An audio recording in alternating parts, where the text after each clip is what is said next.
welcome to another edition of A Chapter a Day Keeps the Doctor Away. My name is Alan, otherwise known as Hisui, and I'm from ReverseThieves.com as well as the Speak Easy podcast. And this time I'm looking at the 7 Deadly Sins, Chapter 62, The Devil Won't Stop. And you can't stop the rock. Can't stop the rock. So, one thing about the splash page, this is the only time we see Diane, so boo, boo. But I guess, at least we get to see her. And our 3 of the 7 deadly sins are being rocketed in to save Elizabeth and mess up some holy knights. And they pretty much hit the ground, and Dreyfus and Hendrickson are still kind of gurring at each other. And Dreyfus is like, "Don't think that I've forgotten about this. You will pay." Hendrickson's like, "Yeah, whatever." Like, you still realize that's like a mountain of blackmail information about you, and I'm still in charge, so yeah, okay. Put something in the suggestion box over there. I got sins incoming. I gotta release Holy Knights to, pretty close to finishing my plan. All I have to do is delay them long enough. You can just brew your revenge fantasy over there in the corner, alright? Mm-hmm. Alright. So,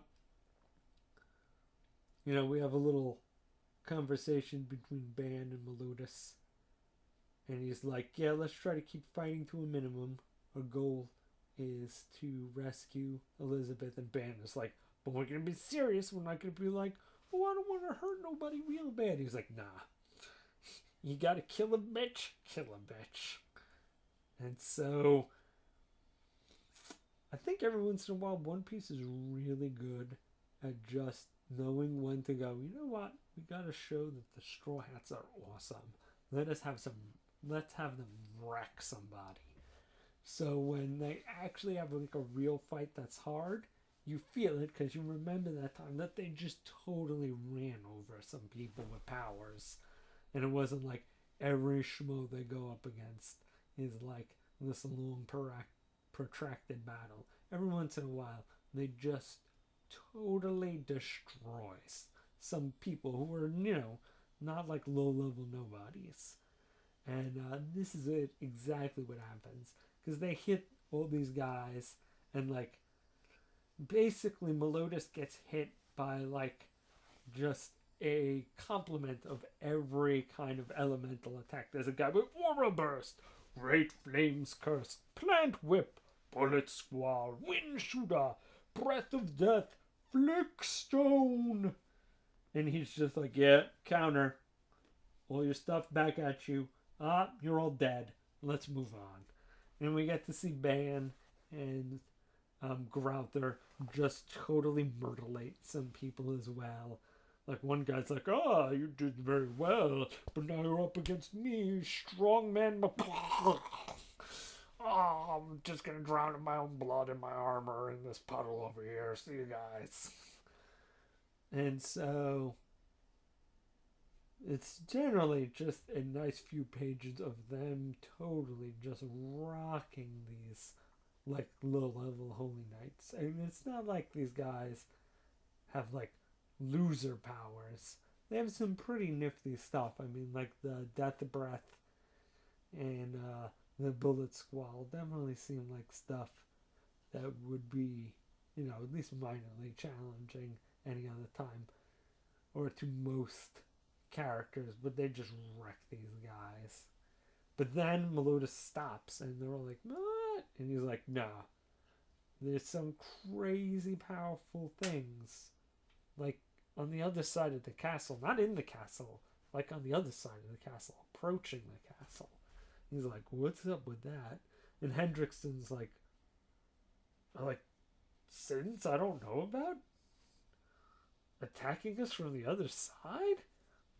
Alright, this is unexpected. I didn't expect that. And it turns out it's an army. And bunch of like low level guys, but an army of low level guys and two crazy powerful people. And so we have Arthur, as in King Arthur, King of Camelot, who they say is the newly installed king of Camelot, complete with my character design isn't done yet, so I have a helmet on, as per normal of um, Seven Deadly Sins. They really love to use that trope. And a person in a cloak who I'm fairly certain we can guess is Merlin. I mean, it might not be. We could still be surprised. But Merlin is kind of a little bit oddly suspect at this point. So her joining up with King Arthur would make thematic sense and would also make sense in the context of what little we know about her character. Although it does make it seem like her weird actions may not have been her betraying them to the Holy Knights, may have been her being some kind of agent of Arthur, which would make would make the last sin kind of suspect for the one who turned traitor, unless Merlin defecting to be with Arthur is what they consider the traitorous act. Then I guess it was Merlin, but at least she was thematically a betrayer, not betrayer because she was a girl. Which I think if Merlin is going to be the traitor, is probably the better way to go.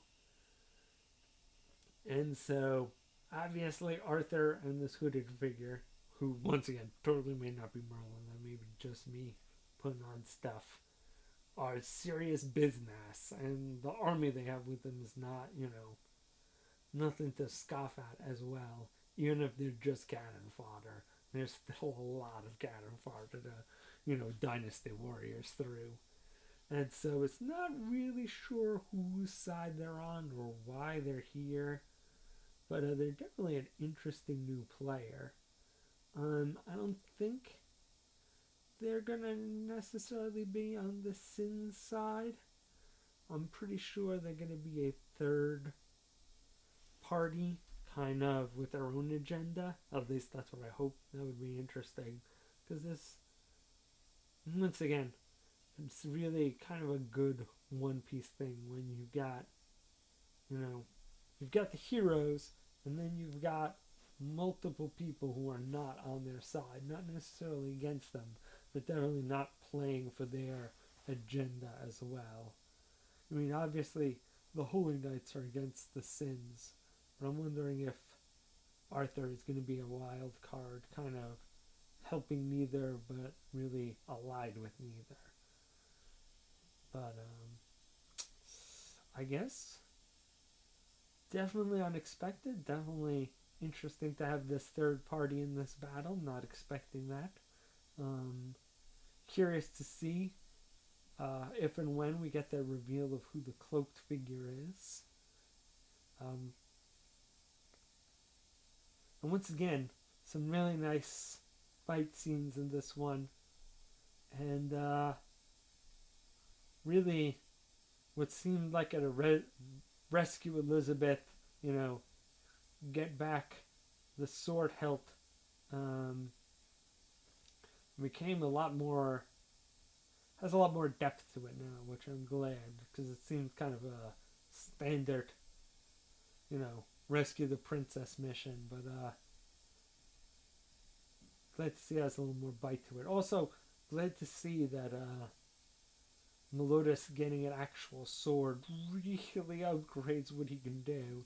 If he actually had like his real holy weapon, he'd even be more insane. But this blade is definitely no joke, and him with it definitely also no joke. I would just also hope to see Crowther a little more. He's still a wild card. We don't really get a good sense of what he's what he's capable of. But I'm sure by the end of this chapter we will. of this arc. I mean, we will. So lots of fun. Glad to see that it's still keeping me interested. Still keeping me surprised. All right, see you guys next time.